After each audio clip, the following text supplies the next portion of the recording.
Salut à toi et bienvenue dans cette nouvelle vidéo. Aujourd'hui, je vais te montrer les nouveaux outils d'optimisation de campagne sur Outbrain. Donc, on va voir ensemble dans quel cas les utiliser et surtout, je vais te montrer comment les mettre en place sur ta campagne. Alors, on se retrouve tout de suite sur mon ordinateur et je te montre ça direct. Donc voilà, on est sur mon écran et du coup, on va parler de stratégie d'optimisation des performances de campagne avec Outbrain. Avant d'aller sur Outbrain, sur le dashboard, je vais vous parler des deux types de stratégies possibles. Donc EBS pour Engagement Based Strategy et CBS pour Conversion Based Strategy. Dans le premier cas, c'est une optimisation qui va maximiser le trafic sur votre site web. Donc c'est dans le cas d'un objectif de trafic. L'avantage de EBS, donc le premier cas, c'est qu'on n'a pas besoin d'implémenter un pixel sur votre site web. Donc là, ça se fait avec la première partie de votre site web, mais on va voir ça en détail par la suite comment ça fonctionne. Mais voilà, ce qu'il faut retenir, c'est qu'il n'y a pas besoin de pixels et que c'est pour maximiser le trafic. Dans le second cas, c'est pour maximiser les conversions. Donc, c'est adapté aux e-commerçants, par exemple. Là, dans ce cas-là, il faudra forcément mettre un pixel pour pouvoir enregistrer les conversions. Maintenant, on va passer à la suite. Je vais vous expliquer un peu en détail tout ça. Donc, dans le cas où vous choisirez un objectif de trafic sur votre site web, il y aura trois possibilités qui s'offrent à vous pour optimiser votre site web. Donc, la première possibilité, c'est une optimisation par rapport aux clics. Donc, par rapport aux clics sur votre publicité. Donc là, Outbrain va optimiser pour maximiser le trafic par rapport aux clics qui sont faits sur votre publicité. Dans le second cas et le troisième cas également, il va falloir implémenter, donc plugger plutôt Google Analytics avec Outbrain et puis bien évidemment envoyer la data de votre site web à Google Analytics. Dans tous les cas, ça c'est quelque chose que je vous recommande de faire, de toujours envoyer la data sur Analytics pour pouvoir analyser votre site web. Mais ce que je veux dire, c'est que dans ces deux cas-là, vous serez obligé d'utiliser Google Analytics. C'est là où ça va faire la différence par rapport au premier cas d'optimisation.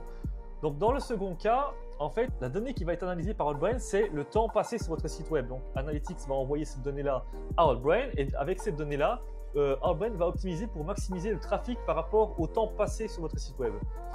Ensuite, la troisième possibilité d'optimisation, c'est par rapport aux pages vues, c'est-à-dire que un prospect va arriver sur votre site web, va appuyer sur un bouton pour voir une page suivante, une page secondaire plutôt. Et bien, cette donnée-là va être enregistrée par Outbrain par Analytics et envoyée à Outbrain. Et en fait, Outbrain va optimiser pour maximiser le trafic par rapport aux personnes qui voient 2 pages minimum. Ensuite, dans le cas où vous aurez choisi un objectif de conversion, vous aurez 4 possibilités d'optimisation. Donc la première qui est semi-automatique, cette possibilité d'optimisation, on ne va pas en parler beaucoup parce qu'en final, ça ne change pas grand-chose à ce qu'il y avait de base sur Outbrain. Donc là, vous aurez la main sur le CPC, vous aurez la main sur votre budget, vous devrez vérifier les conversions vous-même. En fait, vous aurez la main un peu sur tout, donc finalement, ça ne va pas vraiment changer grand-chose au fonctionnement de Outbrain.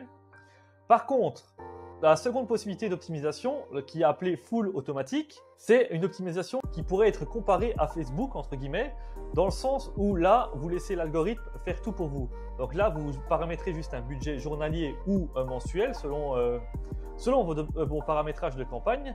Et de là, après, vous laissez l'algorithme optimiser le CPC, vous laissez l'algorithme choisir quand est-ce qu'il faut dépenser plus d'argent dans la journée. Donc, admettons, il y a certains moments de la journée où il y aura plus de conversions. Donc, l'algorithme fera tout pour vous, un peu à la manière de Facebook. Facebook, vous réglez un budget journalier et après, vous laissez faire la machine. Et bien là, ça sera le même principe. Vous laisserez Outbrain gérer votre campagne.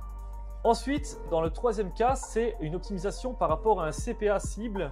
Alors là, j'ai envie de dire que c'est la meilleure possibilité, la meilleure optimisation qu'il faut mettre en place quand vous faites de l'e-commerce. Donc là, vous définissez un CPA. Donc, admettons un CPA de $15.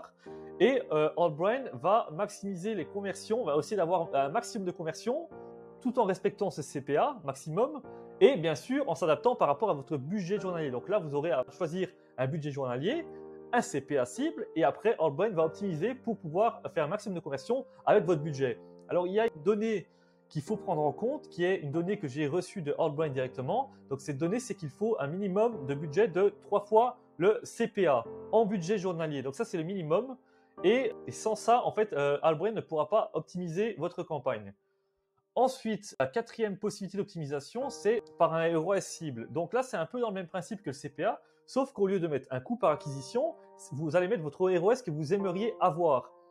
Alors là, c'est le même principe. Vous mettez un budget, vous choisissez votre ROAS et après, Outbrain va optimiser votre campagne pour maximiser les conversions tout en respectant votre ROAS et bien sûr en respectant votre budget journalier. La seule différence avec cette dernière optimisation, c'est qu'il faut un minimum de 8 conversions à la semaine. Donc ça, c'est ce que Outbrain préconise. Donc Outbrain dit qu'il faut avoir au minimum 8 conversions par semaine pour pouvoir utiliser cette stratégie d'optimisation.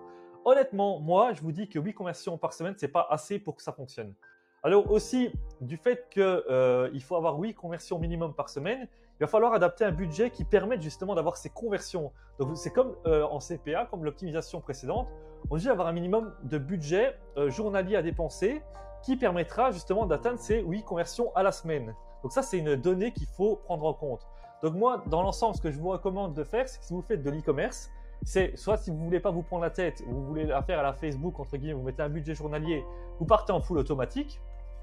Si vous voulez avoir quand même la main sur l'optimisation, etc., vous partez en target CPA. Et une fois que vous avez un business qui roule, qui fait des conversions régulièrement, et bien là, vous pouvez recréer des campagnes en ROS. Mais là, honnêtement, pour moi, c'est la meilleure solution. Alors ça, semi-automatique, vous l'oubliez totalement. Ça ne sert plus à rien. Pour moi, il devrait même l'enlever de la possibilité de paramétrage. Je veux dire, on devrait éliminer ça et garder juste ces trois-là. Il y a une donnée aussi qu'il faut prendre en compte, c'est que chaque fois que vous lancez une campagne, pour que ça s'optimise, il va falloir attendre minimum 48 heures. Donc ça, c'est ce que Outbrain préconise. Il y a aussi une autre donnée qu'il faut prendre en compte, la possibilité de scale. Donc, c'est-à-dire que si vous avez une campagne qui est performante, après 48 heures, par exemple, vous avez des bons résultats, vous allez vouloir augmenter le budget forcément pour pouvoir faire plus de conversions. Et ce budget, vous pouvez l'augmenter. Donc, Outbrain préconise maximum 40%. Ils disent 30 à 40%. Moi, je vous dis que 30%, c'est déjà le maximum, mais eux disent 30 à 40% d'augmentation. Et cette règle s'applique également dans le sens contraire où votre campagne ne serait pas performante. Donc là, Outbrain préconise de réduire le budget journalier de 30% également. Ce que je veux dire par là, c'est que dans ces trois optimisations-là, la seule chose que vous aurez à toucher, entre guillemets, c'est le budget journalier. Donc si ça fonctionne, vous augmentez de 30%. Si ça ne fonctionne pas, vous réduisez de 30%. Après, bien sûr, si ça ne fonctionne pas du tout, vous coupez. Et je veux dire, si vous avez par exemple une campagne qui fonctionne bien, qui tourne bien, vous augmentez le budget, donc là ça fonctionne, puis du jour au lendemain ça commence à chuter, plus de conversion, ben là l'idée c'est de réduire un peu le budget journalier pour pouvoir retourner dans un régime où ça fonctionne pas trop mal. Mais après, si vous n'avez aucune conversion après 2 jours, coupez la campagne, ça ne sert à rien de dépenser plus d'argent que ça. Maintenant, on va passer sur le dashboard d'Outbrain et je vais vous montrer tout en détail. Donc voilà, on est sur Outbrain, donc on va créer une nouvelle campagne. Voilà, donc la première étape, forcément, c'est de mettre un nom à sa campagne. On va mettre test, par exemple, juste pour le fun. Et comme je vous disais, il y a deux stratégies d'optimisation, donc la IBS et CBS. Donc IBS, comme je vous disais, c'est pour le trafic. Donc on va commencer par trafic. Donc là, vous choisissez trafic. Et ensuite, vous avez le choix entre la photo standard, le clip ou le carrousel. On va prendre standard. Là, c'est pareil, vous choisissez ce que vous voulez. On va pas faire ça, c'est juste pour l'exemple, on s'en fout. Et ensuite, voilà, ça c'est la fameuse stratégie d'optimisation. Donc, comme je vous disais, par clic. Donc là, ça va optimiser par rapport au nombre de clics de votre campagne. Ensuite, par session de page, ça veut dire que c'est ce que je vous disais, c'est qu'au minimum, ça va enregistrer. Ils vont visiter votre site web, ils vont cliquer sur un bouton et aller voir une seconde page. Donc ça, c'est comme ça que ça fonctionne. Et ensuite, il y a le temps de passer sur votre site web. Donc ça, c'est la dernière étape. Et vous voyez, comme je vous disais, il y a une obligation d'utiliser Google Analytics pour pouvoir mettre ces deux optimisations en place. Et puis après, vous n'avez plus qu'à choisir un budget journalier ou mensuel, ça c'est comme vous voulez. Et c'est parti, la machine est lancée et vous laissez faire l'algorithme, laissez optimiser tout ça. Donc maintenant, on va passer au plus intéressant, c'est-à-dire la conversion. Donc on choisit conversion, ça c'est déjà paramétré, on ne touche pas. Et ensuite, voilà, on arrive dans le menu de conversion. Et du coup, là, comme je vous disais, il y a full automatique, semi-automatique, target CPA et ROS. Donc, full automatique, c'est, je vous le rappelle, un peu à la manière de Facebook, c'est vous laissez l'algorithme faire tout pour vous. Vous mettez juste votre budget, votre CPC avec lequel vous voulez démarrer, bien sûr, parce qu'après, il va changer. Et puis, vous laissez faire la machine. Donc, ça, c'est pour les personnes qui ne veulent pas vraiment trop se prendre la tête avec leur campagne et veulent vraiment laisser tout la machine faire la petite popote, entre guillemets, soi-même. Ensuite, semi-automatique, je vous ai dit que c'était comme avant avec Outbrain, avant qu'il y ait ces systèmes d'optimisation. Oubliez ça, ça ne vaut plus rien. Ensuite, Target CPA, donc ça c'est vraiment pour moi la meilleure optimisation possible pour faire du e-commerce, entre guillemets. Donc là, vous choisissez Target CPA, vous choisissez votre événement de conversion, parce que comme je vous ai dit, il faut mettre un pixel sur votre site web, que ce soit un pixel normal ou un pixel dynamique. Ça, vous n'aurez pas le choix. Ensuite, vous choisissez un CPA, donc par exemple, on va mettre 15 $ de CPA. Bon, ensuite, vous choisissez votre CPC, on va laisser ça comme ça, peu importe, c'est juste pour l'exemple. Après, ça, c'est adapté à chaque pays. Comme vous le savez, aux USA, le CPC va être bien plus haut qu'en France, par exemple. Mais bon, voilà, c'est juste pour l'exemple, on va laisser ça comme ça. Et ensuite, le daily budget, donc le budget journalier de dépenses. Donc celui-là, comme je vous disais précédemment, il va falloir qu'on ait un budget journalier de minimum 3 fois le CPA. Donc là, on a choisi un CPA de 15 $. Donc forcément, on doit avoir minimum 45 $ de budget journalier. Donc là, on a 50, on est bien, on peut démarrer la campagne. Et puis après, on suit les étapes suivantes pour créer sa campagne. On ne va pas faire ça tout de suite. Je ferai bientôt une vidéo où je réexplique comment est-ce qu'on crée une campagne complètement. Mais honnêtement, ça ne change pas grand-chose de ce qu'il y avait déjà avant. Le dashboard Outbrain n'a pas beaucoup évolué. Donc moi, je vous en renvoie à une ancienne vidéo que j'avais créée sur comment créer une campagne sur Outbrain. Vous verrez que vous ne serez pas dépaysé. Donc, on a vu le CPA. Maintenant, on va voir le ROAS. Donc, Target ROAS.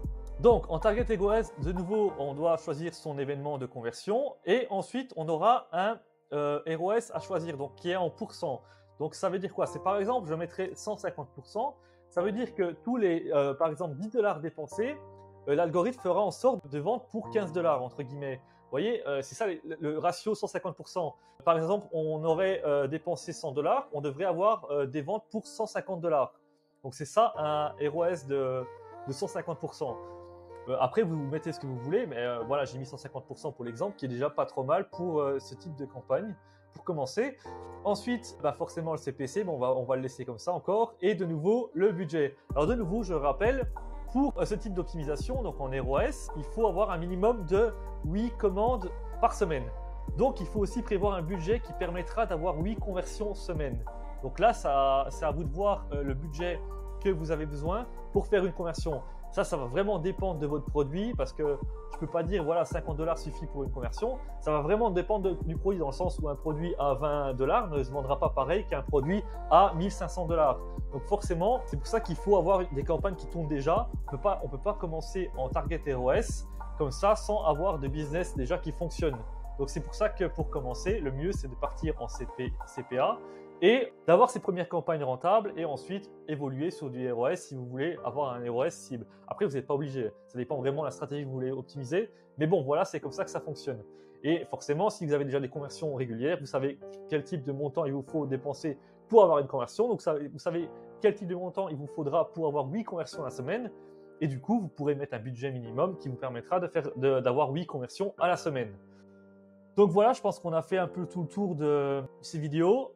Donc voilà, cette vidéo touche à sa fin. Je pense que c'était quand même intéressant à voir ensemble comment est-ce qu'on peut optimiser une campagne maintenant sur Outbrain. Donc si tu es toujours sur cette vidéo, c'est que le Native Ads t'intéresse, c'est que tu as envie de lancer une campagne ou peut-être que tu as déjà testé le Native Ads mais que tu n'as pas eu des bons résultats. Donc moi, je t'invite à voir dans la description, il y a un lien qui te redirigera vers un Calendly où tu pourras prendre un rendez-vous avec moi 100% gratuit et on fera un audit de ton business et on verra comment on pourra t'aider.